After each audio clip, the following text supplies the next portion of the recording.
When it comes to guinea pig care, who can you trust?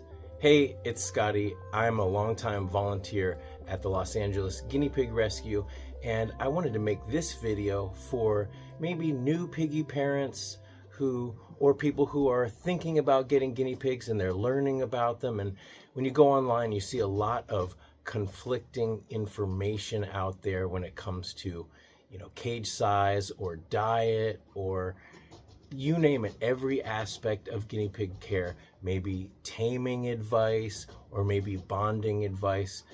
Maybe you can't find any good sources that you can trust, or maybe there's just a lot of opposing and conflicting information. So that's what I want to talk about right now, is how to figure out what's right and what's the truth. And if you'll notice right here, my boy Bengal, who normally is down here, he's having a play date with Pipsqueak, and Toby is going crazy.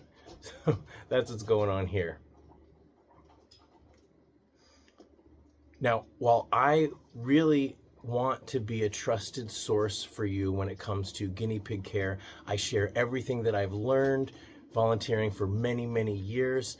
And I share that on the free guinea pig care guide on my website, all the resources and links to products that we recommend at the rescue, as well as tips about bonding, taming, diet, common illnesses. Learning about common illnesses is so, so important.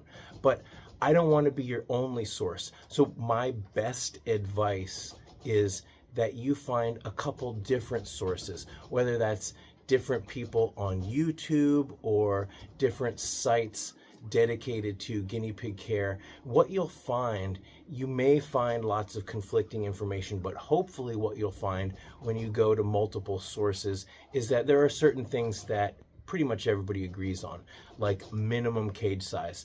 Most advocates, rescues, and groups will say that a minimum of 8 square feet. Now, I love my piggies, as I'm sure you do, and if you're thinking about getting piggies, you want to give them the best life. So when it comes to minimums, I want to exceed the minimums. So for me, 8 square feet, which is this cage down here, it's hard to tell with these angles of the camera, but an 8 square foot, which would be the equivalent of a Midwest cage or a 2x3 CNC cage. Remember, they have 14-inch grids.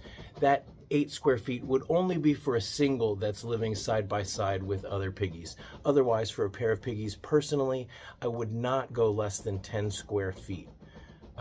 So that's just an example. It seems like most places agree. And if you're in the pet store and they're like, oh, this cage is fine, then they're not a trusted source. Okay. And in general, so if you want to talk about what trusted sources might be, how to save you some time finding those, pet stores often have no idea.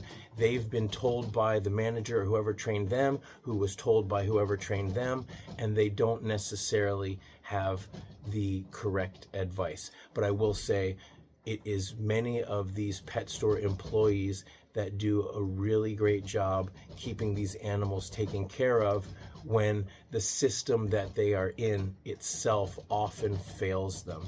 I get a lot of messages about people who, in their local big box pet store, they're actually going above and beyond, out of their way to make sure that the animals have the proper care, despite the fact that these systems are set up with the dollar sign, the bottom line, as the highest priorities, and the care and presenting proper care is often non-existent. So that's just my little side ramble. So where can you get proper care advice? Oftentimes shelters also don't know much about specific animals apart from dogs or cats, but dedicated guinea pig rescues, small animal rescues, or dedicated exotic vets often have really good information. So I would look at dedicated guinea pig rescues first on my website. Toby, stop. Toby. I would check out the rescue list. I have a worldwide rescue list on my website. And when it comes to learning about proper care, these rescues don't have to be in your area, and many of them list care tips, have a care guide on their website. So that's a really great place. And when you start to see, oh, well, this rescue recommends this, and this rescue also recommends this, then now you have pretty good confidence that both of these sources are agreeing. So I think that's really important. And then also, as I said, exotic vets. You take what you're learning and you ask your vet. If you're new to guinea pigs or you're thinking about getting guinea pigs, reach out. It's really important that you have a vet. If you live in an area where there's no exotic vets, no one within where you're willing to drive, my vet's 2.5 hours away and I trust them, and that's why I go to them. There's no one closer that I trust. But if you can't find a vet near you, then maybe you shouldn't get guinea pigs if you're going to struggle to get the care and advice and support that you need. Just something to think about. But I'll always be here, and there are online vets that can help you. So there are workarounds. And if you have a vet that is willing to see guinea pigs that don't have the proper experience, I will put a video at the end here about how to teach your vet about proper guinea pig care and how to help them if they are not that experienced. Because the more you learn, the more you can share with them, especially when they are the gatekeepers often of medicine. Now, I have to say that when it comes to guinea pig care, just like parenting style, we all do things differently, but there is a difference between what your parenting preference is, like if you want to have your piggies on fleece versus a safe aspen or kiln-dried pine wood shavings bedding. That is up to you. There are a number of things that are up to you, but most people agree that guinea pigs shouldn't live outside. I think that free-ranging them in a corner of your house without defined edges, there's a number of reasons why I don't think that's a good idea or isn't safe.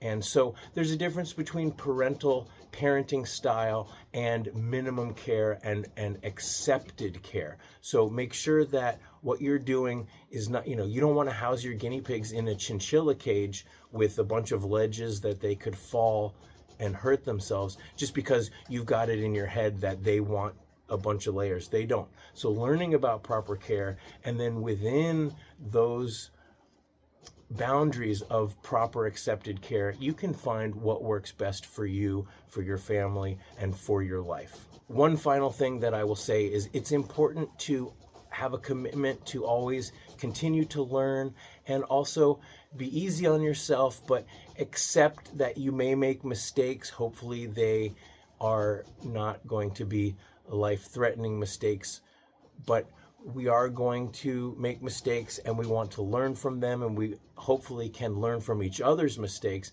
That's really important that we can share the knowledge here, and down in the comments there's always a wealth of knowledge and shared experience from this wonderful guinea pig lover community that we have.